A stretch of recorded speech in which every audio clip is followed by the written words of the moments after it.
What's up, guys? It's the Wolf. Thank you for helping us to get to 55,000 subscribers on YouTube. Woo! All right. As always, we're going to have some business, some fun, and a little bit of whatever. So this particular video, once again, is not scripted. None of mine really are. I only take a couple notes, and then I just go off the top of what I know or what I've come across. So couple of things. Remember, guys, please, you guys are still joining the Telegram groups. There is a scammer in there, okay? I'm noticing people popping up trying to be me all over the places. The only real usernames and locations where I'm at are all on Black Site 32. I will never ask you guys for money. I will never be in your DMs. I rarely have time to even answer normal emails, plus the 10 platforms that I'm on. So it seems that you guys are starting to get a little bit wiser to that. I don't even know how to say it. Thank you for, just, I guess, believing in me and the information and wanting to hear from me. But unfortunately, the majority of the ways you can hear from me is maybe an email, definitely a consultation, anything through Black Site 32, those specifically spelled usernames and locations only. Okay, that is it. So, and if you do see somebody scamming and they're contacting you about whatever else, report them. All right, because otherwise they're going to keep doing it and trying to get away with it. Okay.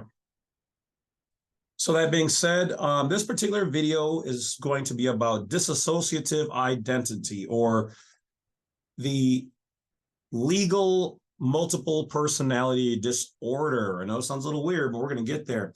So remember that all the things that I have are on Black Site 32. Get started there with some of the information, read through the blogs, read through the information, get the files, read through the pamphlets and manuals and whatever. I provide you guys with a ton of stuff for free to get started. Use those as stepping stones to do your own research. As always, all my information here, files, guests, or whatever else are in educational and informational purposes only. You are to do your own due diligence and vet the information and do what's best for you.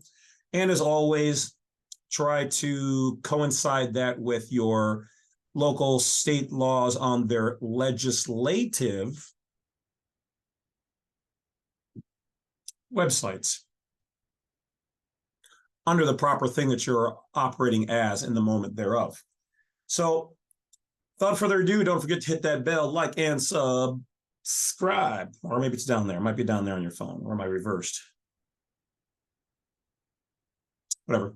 All right. So what is dissociative identity, or legal, that's a new term for it. Otherwise, in the past was known as multiple personality disorder. Now, I'm kind of combining their information and terms together, because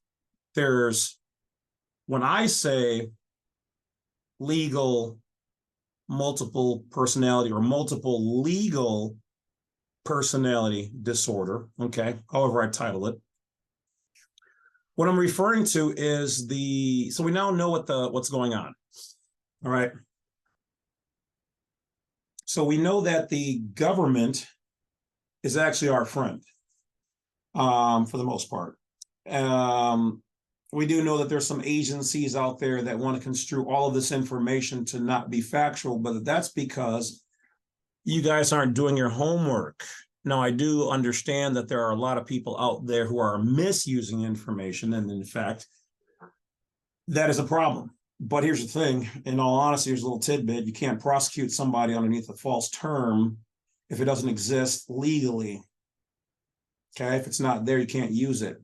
So if you're going to try to prosecute somebody for being a sovereign citizen, you have to have that first established as to what exactly that is and have it identified verbatim. Problem is, that's the gray area. So you can say somebody was not operating correctly as a U.S. citizen, but you have no jurisdiction over a private citizen unless they've done a criminal offense. And then that goes underneath the Constitution and Bill of Rights for its and their jurisdiction. So if you're going to try to prosecute somebody, they have to be underneath your jurisdiction And essentially, you're going to have to get them to admit and sign off and or prove that they are in fact a U.S. citizen. Now, the problem with that is most people don't have any signed affidavits that they are in fact U.S. citizens. Closest thing you can come to is a tax return and a birth certificate. Problem with the tax returns is that that can be looked at as a temperamental or temporary thing in the moment they're doing business commercially, operating as that, kind of like a police officer. There's only a police officer legally when he's in uniform. And then the problem with the birth certificate is that that was done under fraud from day one. So, but I digress, informational purposes only. So a true sovereign citizen would be somebody who's commercially mixing the public and the private and intentionally doing it. Intentionally, not accidentally. That's what the law states. If somebody unintentionally does something, you nearly to not have the ability to prosecute them because they, as far as they were understood, they came to the table with clean hands. Now, if you're talking about there is ignorance of the law, okay, well, ignorance of the law is that a lot of these people out here, including dirty cops who know the law, are ignoring it. Some agents out there don't know the full law, or the law that you're trying to operate under is public law and whatever else. So under public law, if the person's a U.S. 14th Amendment U.S. citizen, then yes. And then yet you still have to have somebody prosecute them with the fact that they knowingly were trying to do something wrong under public law and contract, which then also still yet means that they need to have a contract in place. And they were informed of the information binding them with a signature to said agreement. Now, what is disassociative identity? Disassociative identity means that you have a separate, distinct persona. Now, what is a persona? Persona is a mask. Persona literally means in the image of a human, human-like, similar, but yet distinct. One's living, natural person, human being in the private. One is a legal entity, public, juridical, artificial, and represented by being artificial in all uppercase lettering or upper and lowercase lettering. The use of the all caps or the typography in uppercase format, which is the issue that people should be arguing for those people who have gone to court over this kind of information, is where you should be arguing. That, not the spelling of the name, but the typography and format. Because in fact, there is a legal distinction between the format of a all caps, upper and lower, legal person than a natural, private, or a given named human being. Two distinct things. So, but that doesn't make anybody who uses information above the law. Okay, so don't ask me to do your court cases and whatever else. If you really feel so, go and, do the research yourself, but you will fail. Now, why will you fail? You will fail because you've probably committed an actual crime where there was a living person, property damage, and you didn't make the proper amends to correct your standing, to pay off the debt, to make amends, to provide remedy. You can't just do things and then run and jump onto this information like, oh, I should be safe and protected. No, that's not how it works. If you decided to play in their game, you're using their files inappropriately. And when it comes to money, okay, and whatever else, now you're dealing with commercial activities, transactions, whatever else, which are highly regulated. So if you're going to deal and do things, then you better have the right things in place. And how about this? Just don't do anything illegal and stupid. Okay, especially crimes. Well, none of it really. So dissociative identity means that you have two different personalities going on, or in the old medical term, multiple personalities. So we're going to call this legal or multiple legal personality disorder. Okay, we're coining the term here.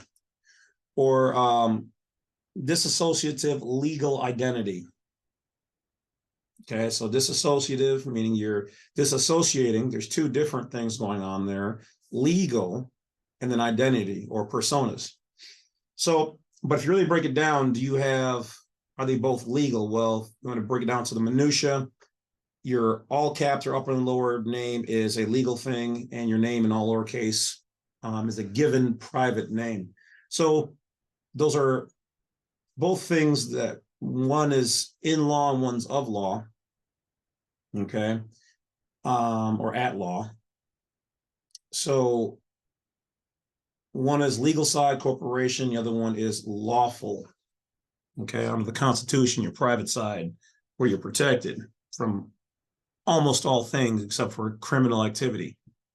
Why can't you get out of that? Well, because it's criminal. You've hurt somebody, you've damaged somebody's property, and if somebody did those things to you, you'd want the same done for you. Retribution, remedy, and legal proper forms of retaliation, if you will.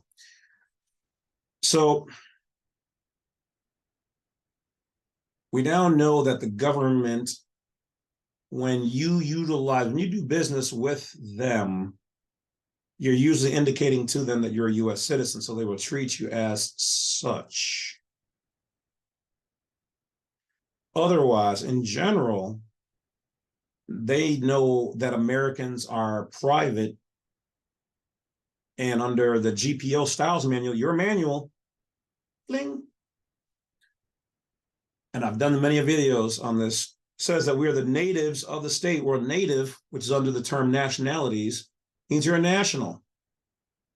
And on the passport, we're referred to as non-citizen nationals or non-citizen U.S. nationals. You guys can change the terms all you want, and you can try to hide the definition, but for those other certain agencies who do, but the remedy always has to be there because of the Constitution. You can't get rid of it. All right. Just keeping it G, keeping it real. G-Unit. So the government recognizes us as natives or nationals to the states, meaning we're nationals of the United States, the de jure, not the de facto corporation. Now, in that being said, let's look at the other dissociative identities that the states have going on. When you send mail, and we'll just use Arkansas, all right, it's one of my home states, Arkansas. Arkansas, the Republic of Arkansas, Arkansas Republic, which is operated by the people. So all the people in that area, I think it's Arkansans. Yeah, Arkansans, if you're native and born there, when you send out mail, and you put Little Rock or Pine Bluff or Montrose or Banks, Arkansas, you're going to put ARK, capital A, small r, small k. That represents the Republic. If you put AR, the two-digit abbreviation, in capital I, so capital A, capital R is different than capital A, small r, small k. All of the states, their private side is always to be addressed with the three-digit abbreviation, the capitalized first letter, and then the two lower. Then all zeros for the zip code, or nothing at all, and you put without the U.S., or you put USA, or real land USA, or real land America.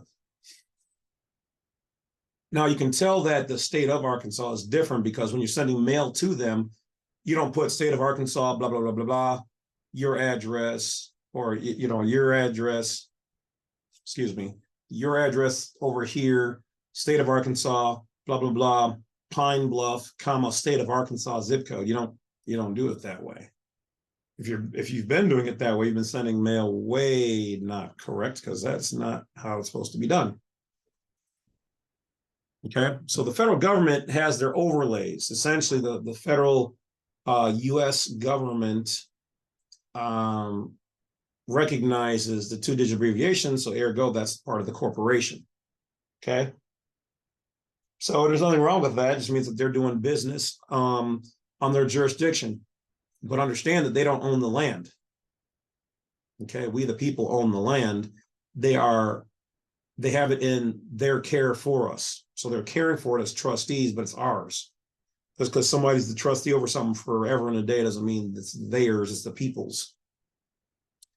So, but the people are asleep at the wheel. They don't really care. They don't really know what's going on, whatever. Just tell them what to do. So that's why they call the public stupid. I've heard them say it. Because a person can be smart, but people are stupid. All right. So when you go to the general, whatever, post office, talk to them, they're automatically thinking that you're stupid. Why do they think you're stupid? Because you have to go to them to tell you how to do these things. And you're like, well, but I don't know. Yeah, but you're supposed to know. But how can I when it's their services? Because you're supposed to educate yourself, but you don't because you're lazy. So they do it for you. And then they call you stupid when you leave. So the disassociative legal identity with the states is that there's a private side to the state, there's a public side. So the private side would be us who own the land. The federal government operates by two-digit abbreviation and zip codes, which are a corporate paper jurisdiction over that land. Okay? And the people forgot or forgetting, or nearly have forgotten that they own the land. De jure American. When was the last time you seen the word America on most things? Oh, well, the U.S. means America. Well, then put America on it. Now, it is true that the United States, in the geographical sense, per Cornell Law EDU, or in the continental sense, is still America. And it says right in the codes. So I don't understand why some of you agents who like to watch the stuff don't go and look up the codes. And some of these Cornell law people want to kind of hide the codes. What are you guys in bed together? Trying to hide America's freedoms and rights and liberties? Well, that's dirty pool. But that's fine. I'm not worried about it. Because you guys can't go and burn this. Can't get rid of this. Unless you guys can, whoever out there can create enough martial law. That's a thing, right? Right. Mm-hmm. Well, see how it says we the people? Well, if it's we the people and the public person behind the counter is a trustee or public trust, public servant, then that means we're in a trust, which means this helps secure and protect our rights as Americans, first born, private, native, private sector, which then means we're the beneficiaries and we are the settlers, because we can change it at any point in time. So we're both, which then only means that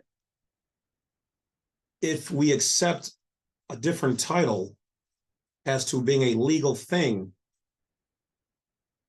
then we would technically become trustees, or in a weird, perverted sense, co-trustees and co-beneficiaries. Now look at me. I'm just reading the stuff in your books. I mean, anybody can. So the states have it going on. States got it going on. And then we, the living people, have it going on. So essentially, there's a system in place where we, the de jure people living, our land, the living land,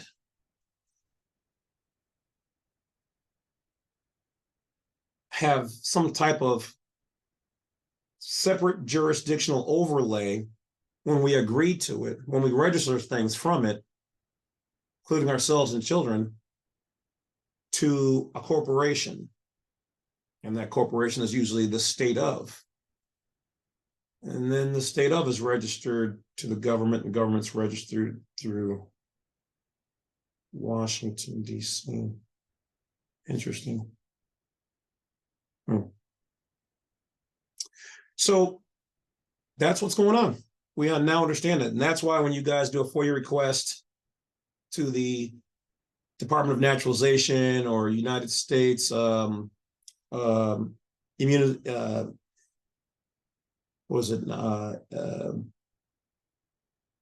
citizenship department, that they're going to send you back a letter saying that you're not a 14th Amendment U.S. citizen. But now what I hear that they're doing is that they're stating that that's not something that we provide. So you may not get too much farther with that for some odd reason. So it's weird how as we move, they move. It's almost like some of them watch these videos and then they go, okay, we should probably change that a little bit. We don't want people using it for those things. Now, I do not believe in what they call paper terrorism, because as public servants, if you're receiving government money, which means you're getting our money, and you're not a completely private institution, self-funded, then you are responsible to respond and to do what we say, because we are, in fact, your bosses in the private, underneath the correct standing. So if I was going to set, if you guys were me and I was you, I would be sending that, making sure that you put on there private citizen when you sign your name at the bottom, private sector citizen, national, Arkansan, Floridian, Wisconsinite, Californian, because that's what their books say. And they have to keep their books open to us. God bless America. So with that being said, once again, do your own research. So we know that the states have it going on, and then but what about us? Well, we all just want to call it the straw man, but really what it is a public transmitting utility. Your name and upper and lower, all upper, are public transmitting utilities. Typically the straw man, if you really want to look at it, is both of them, and it is more so your upper and lowercase name, because that the one letter up is capitalized, so you're being capitalized upon slightly. You're slightly in their jurisdiction, and the rest of your name in lowercase lettering means you're mostly private. So that way you can kind of dip a little bit back and forth. The all uppercase is actually a legal business format. So right there, straight on out, that is a business commercial entity issued to you by the states of.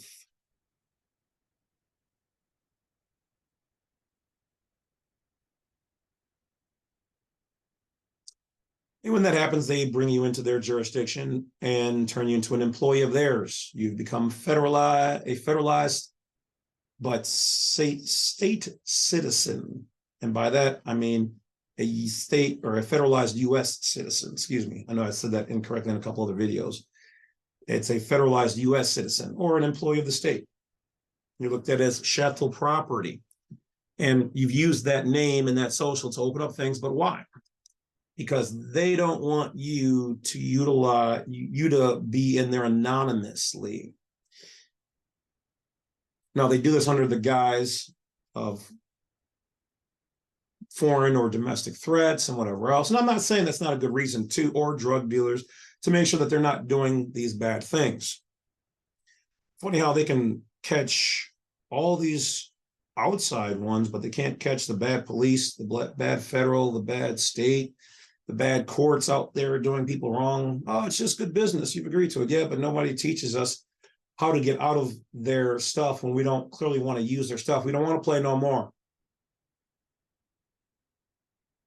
But nobody wants to teach us how to do it. Oh, well, you're private. You should just know how to do it. So as a private person, yeah, theoretically our parents should have taught us, but nobody taught them. And they were brought in there by fraud. So this is a long time running fraudulent scenario. And then when we ask about it, we get the, So that's why this fraudulent in part system is catering to it, because it's job security. Let's be real. The more people that become the more money they make, because we don't know how to operate properly in commerce, nor do we know how to operate privately in general. Most people just want to be left alone. If we could have a place where we can anonymously put our money, get it in and out, and it was safe, we would do it. Problem is, oh, wait a minute, aren't you guys the ones who told us keeping money and gold and things like that at our houses isn't safe, which is why almost nobody does that anymore? But then somebody does something and then they want to freeze their bank accounts, garnish their bank accounts, take away their livelihood. And you're only protected if you have federal pension money or this, that, or the other. That's convenient, wouldn't you say? All I can tell you, people, is that may not be a bad thing for you guys to buy a safe and to keep your valuables somewhere, well, safe. Get you on with a high fire rated proof, whatever. And even if you have to keep it off premise, you have to bust a hole in your basement wall or whatever else. Keep your valuables there. And by valuables, I mean real money, legal tender. Lawful money, excuse me. Lawful money, not legal tender.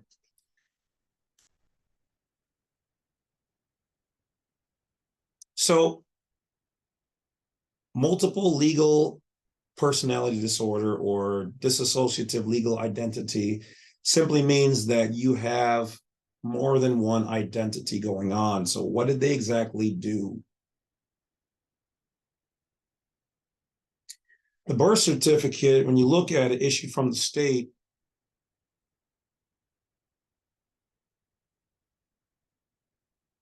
is going to have your name typically in all uppercase lettering.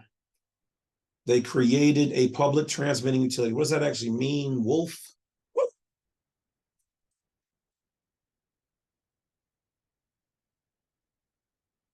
What? It means that they created a legal person, a legal entity, but with the same spelling as your name so that you would not get confused, so that you would operate with it under what's known as alter ego. In their internal law books, it states that the name must be conspicuous.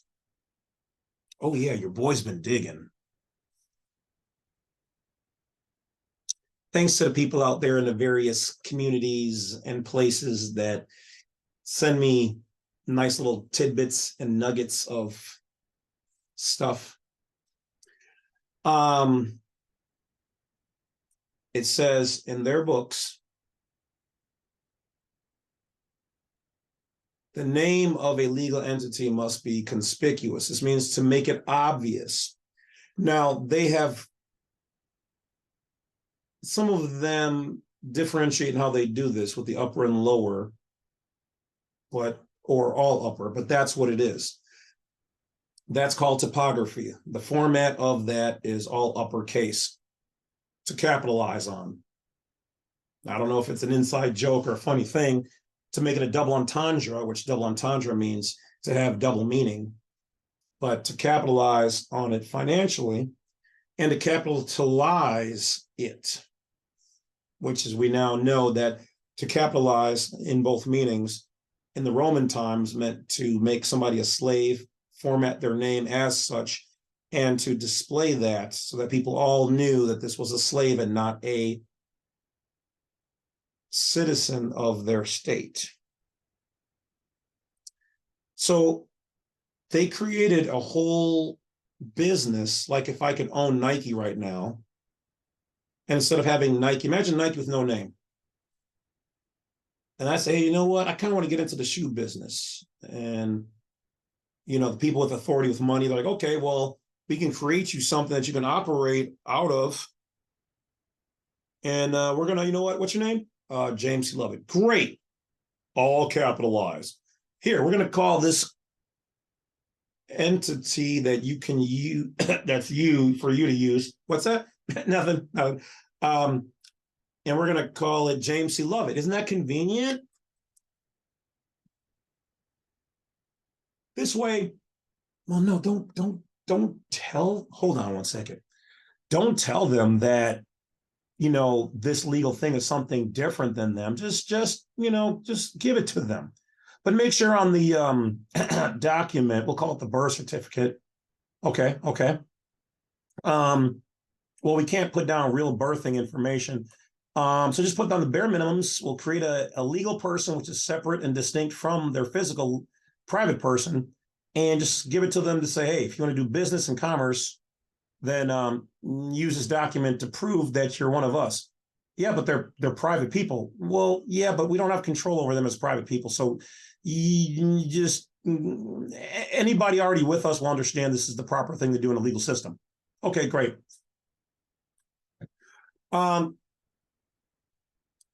So here you go. We're going to need one of those stupid old certificate of live birth. I thought you said we really needed those because those are the master documents, just like this, especially the heirloom one, but it's rare to get the heirloom one because that one goes missing. So just get the certificate of live birth. That's perfect. Oh, so you want us to get the what's really the master document, and then we'll give them two of ours, which makes them a legal person, and we're not going to tell them? Well, hey, look, remember, they kind of came to us for this anyway. They said they wanted to prove their U.S. citizenship when they already had it anyway. And really, they could have made their own documents. But if they want to do it all the formal way, okay. All right, so, yeah, here you guys go. Oh, no, two of them. Don't want you guys losing these bad boys. There you go. There you go. So essentially what you're telling me is then anybody who opens up a business is doing the same thing as that process right there. They're going to the state or they're going to the government and they're getting a public transmitting utility with a public transmitting utility number to be identified as a legal entity. Now, if they wanted to impress me, they would put my name or someone else's name in all lowercase lettering, because then that would dispel the myth, right? Because your internal books don't say that the name has to be formatted properly or in legal context using the proper typography or conspicuous, I believe is the word.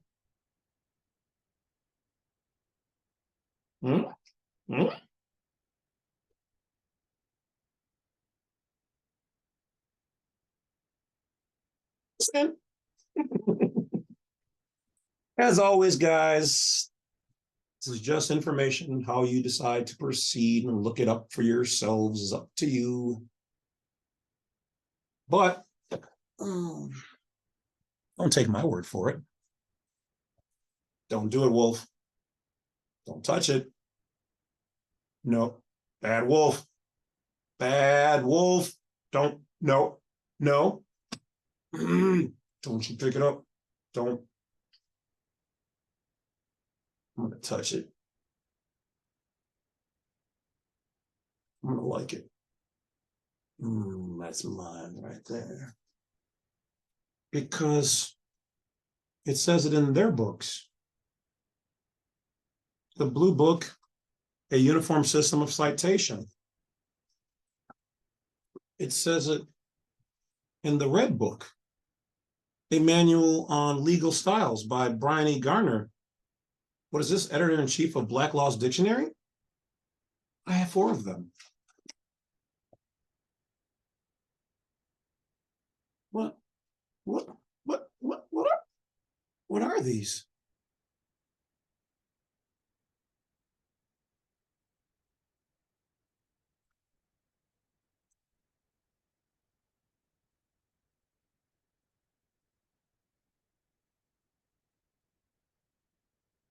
Oh, yeah.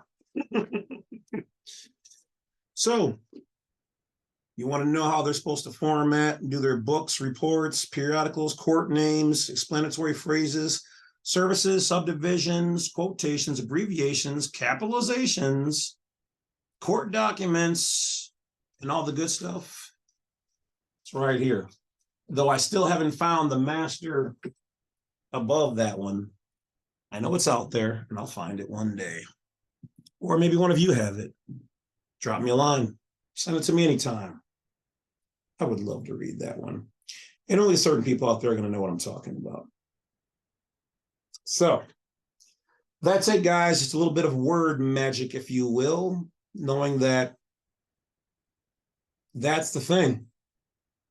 They push the public and the private so close together that it's nearly a seamless object where two things merge together. The living and the dead are both one when it should be one or the other. You know, that brief moment when you're alive and you're dead at the same time? Yeah, that's a horrible feeling, by the way. So that's what they're doing. One side's dead, one side's living. One side's public, one side's private. One side's legal, one side's lawful. One's a public transmitting utility, one's a given name. That's it. We've cracked the code. So unless I can get my hands on Brian E. Garner or some of those other internal books that are super expensive and hard to find and internal use only,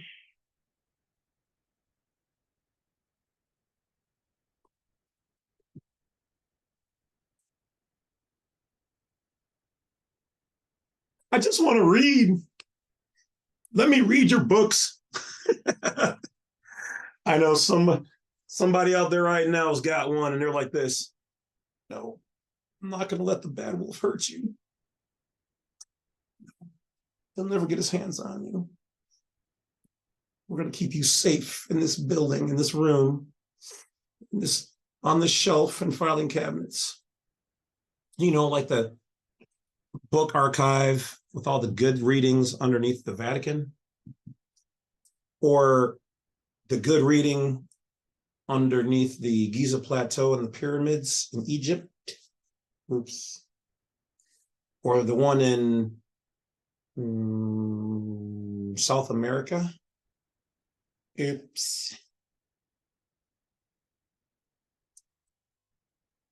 Or the one over in Europe, somewhere near the Ukraine.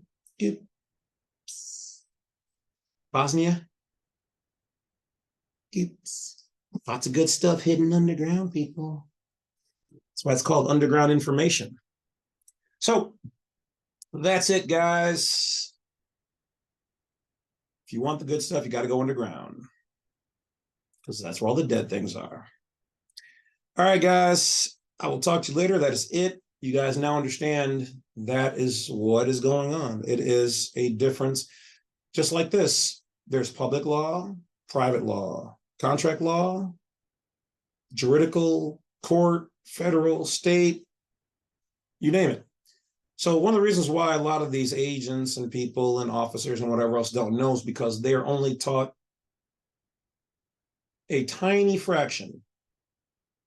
Ask yourself why a judge publicly asked me to join the bar and their legal team. Go ahead, I'll wait. Ask me why the military asked me to join their military intelligence. Go ahead, I'll wait. Ask me why secret societies have contacted me and asked me to do things for them as well. Go ahead, I'll wait. Because knowledge is everything, people. If you're not taking the time to read and learn and understand, to see through the third, fourth, and fifth veil, or the third, fifth, and seventh, then you're not a player in the game. Now, if you're a player, then you also need to know how to move and know your piece, know your place. So keep the private stuff that's truly private, because there's lots of stuff that even I do believe that should not be in the public, because unfortunately, most people probably wouldn't use it, but it's the ones who would use certain things that are out there. So if you guys do have a tip, trick, or technique, or whatever else you guys want to share with the wolf, you're more than welcome to send it my way. Remember, nothing that's going to get you in trouble, because I don't want any of that. But other than that, feel free. Okay. Other than that, yeah. So multiple personality. That's what we're going on. And what is persona again? Persona just means it's a mask, that which resembles or takes on a human or humanoid-like form, but is not human, not a natural human or not a natural person, the real living one. That's it, guys. Talk to you later. Wolf's out. Go have fun and pee on some things. Woo! Be wild.